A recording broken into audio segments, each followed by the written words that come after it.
Salam sejahtera Malaysia, Denyut Nadi Suara Rakyat bergema di channel ini. Saya paling pelik dengan penyokong-penyokong pemimpin-pemimpin daripada Perikatan Nasional ini.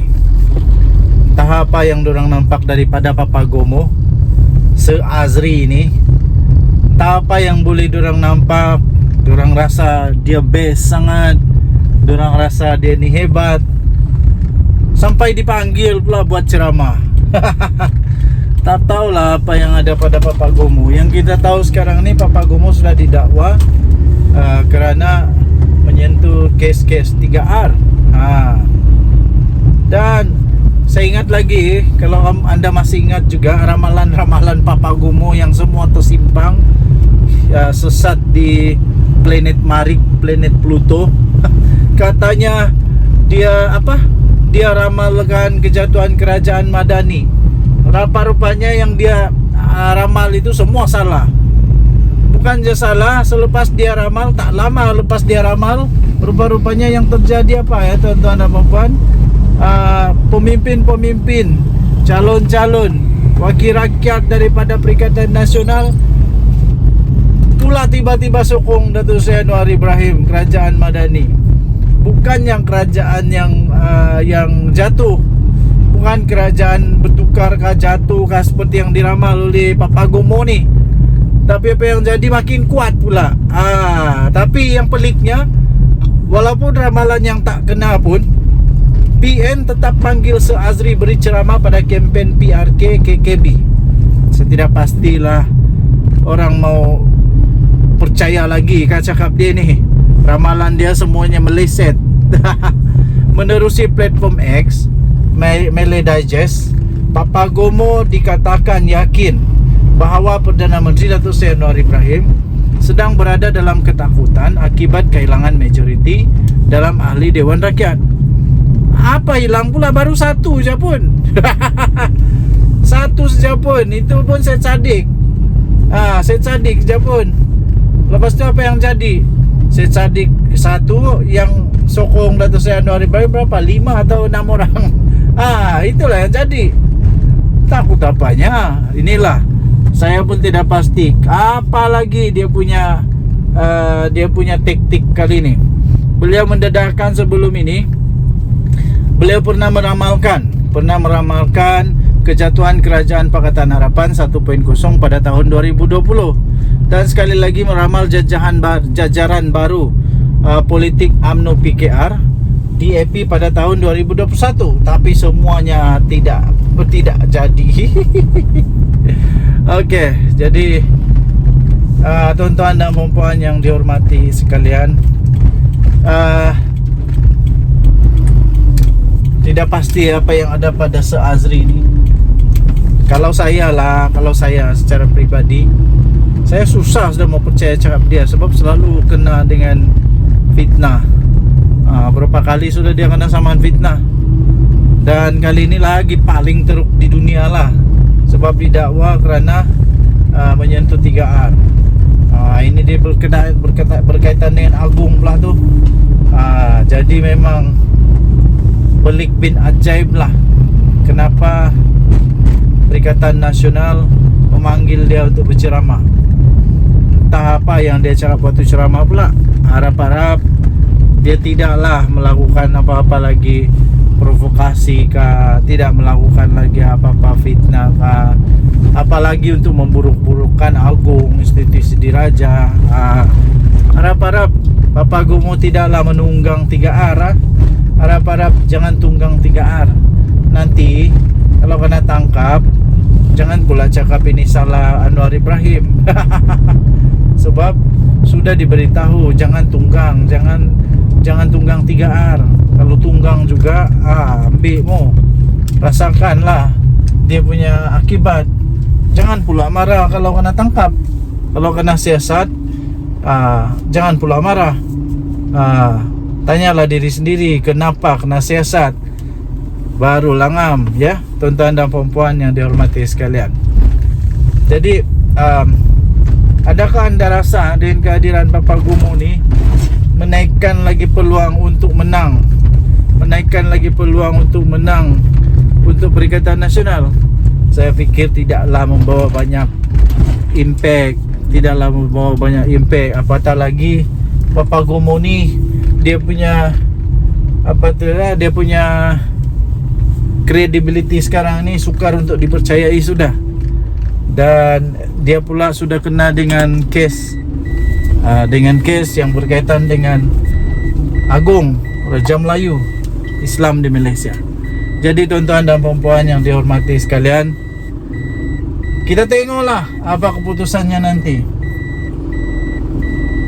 Apapun kita doakan semoga yang baik-baik saja yang berlaku semasa kempen. Tunjuk dari Suara Rakyat bergema di channel ini. Jangan lupa tekan butang subscribe, like dan share. Bye-bye. Salam sejahtera Malaysia. Tiba-tiba muncul Mukris Mahathir buat kejutan. Setelah diam-diam senyap-senyap, tiba-tiba diam senyap. Apalagi setelah dia pun mulai disiasat oleh SPRM. Bukan dia yang disiasat ya. Dia ke siapa? Saya lupa lah siapa. Saya lupa siapa disiasat. Tapi setelah keluarga dia lah, keluarga dia disiasat oleh SPRM, dia semakin senyap. Tiba-tiba muncul semula, tahu tidak? Tiba-tiba muncul semula Mukris Mahathir, tiba-tiba muncul dengan satu tajuk daripada BH Online. Tajuk berita dia, pejuang tunjuk minat jalin kerjasama dengan JRS Mukris Mahathir.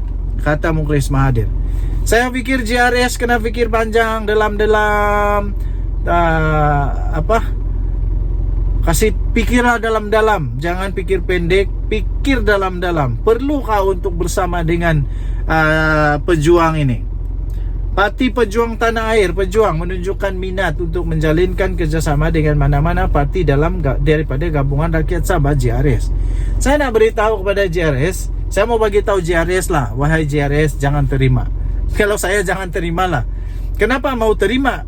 Kita sedang memperjuangkan parti lokal dari kerajaan Sabah sendiri. Tiba-tiba kita mau lagi dari Pejuang. Aduh, ini bukan ke depan, ini ke belakang nih pertama. Kedua, mau buat apa kerjasama dengan parti yang tidak kuat manapun? Sudahlah tidak kuat, kalah teruk, memalukan lagi waktu PRU yang lalu. Kalau mau jadi juara, berkawanlah dengan orang juara. Begitu kan? Kalau mau menang, berkawan dengan orang menang. Jangan berkawan dengan orang yang paling kalah. Teruk pula tu, dapat deposit pun tidak. Kalau berkawan dengan diorang di Pejuang, dah tahu apa boleh menang kah tidak pastilah. Tapi itu pendapat saja. Kalau JRS mau bersama diorang, silakan. Tapi saya rasa akan ada impact yang besar kepada ahli-ahli akar umbi. Mungkin pemimpin-pemimpin JRS okey lah, gembira dapat berjuang. Tapi yang ingat pemimpin-pemimpin JRS sikit, yang mengundi JRS tu yang banyak. Suka kah diorang kalau parti JRS daripada Sabah ni bergabung daripada Pejuang? Presidennya Datuk Seri Mukris berkata pihaknya sudah membuat perbincangan secara tidak rasmi dengan beberapa parti politik daripada gabungan terbabit. Aduh, pening. Saya pun dah pasti kenapa ini parti mau juga bekerja sama dengan Mahathir lagi. Perbincangan secara tak rasmi ada, tapi dia kata tapi secara rasmi belum lagi. Kita sebenarnya mempunyai hubungan agak rapat dengan beberapa pemimpin tertinggi yang aktif di Sabah ini, khususnya JRS. Saya tidak dapat mengesahkan kebenaran kata-kata daripada Mukris ini. Saya tidak dapat mengesahkan, dan saya secara pribadi saya tidak percaya ada pemimpin tertinggi yang cuba untuk mau bekerja sama. Hendaklah. Dah tahulah bah. Kalau betul-betul ada, nanti buktikanlah. Kalau tiada, tiadalah itu. Dia kata, saya pikir anda semua sudah tahu latar belakang saya sebelum ini dari UMNO. Kemudian ke Bersatu Sabah yang kini dikenali sebagai JRS. Jadi mereka sebenarnya orang yang sama. Mana ada? Mereka adalah rakan lama, dia kata, yang kita berjuang bersama, menang bersama, menghadapi cabaran bersama. Jadi adalah wajar untuk coba bercakap dengan mereka. Dulu-dulu punya cerita, dulu-dulu lah. Mana boleh yang ungkit lagi. Jadi dia kata kami jadi terpulang kepada mereka untuk mempertimbangkan kami. Sekiranya ada nilai untuk mereka, mungkin kami ada sesuatu yang boleh disumbangkan, katanya. Tiada. Tiada, tak payah. Nggak payahlah, nggak payah. Bikin apa? Nanti kita bagi peluang pula untuk pejuang masuk di Sabah. Nanti bertanding pula pejuang di Sabah. Ya, kita sedang memperjuangkan untuk parti macam di Sarawak. Jadi dia kata kami tidak mempunyai niat lain selain menyumbangkan nikmat kepada rakyat Sabah dan juga Malaysia secara keseluruhannya. Tidak ada gerakan politik. Kita tidak mau rebut kuasa, itu semua tidak penting. Walau ini mainan kata-kata orang politik ini sukar untuk dimengerti, sukar untuk dipercayai. Tapi saya pikir semuanya tentang politik. Mana ada bekerja sama dengan parti politik tapi bukan politik. Ini tidak masuk akal langsung lah. Ini buat cerita tentang politik, lepas itu tak ada tentang politik. Tidak masuk akal. Dia kata tujuan kami tidak lain tidak bukan mau menyumbang kepada kesejahteraan rakyat. Tidak perlu, ZRS sudah cukup. Jangan tambah lagi banyak lagi parti di Sabah. Oke. Turut hadir Ketua Pejuang Sabah Nicholas Sylvester dan timbalannya Razif Abdillah. Suka hati kamu lah.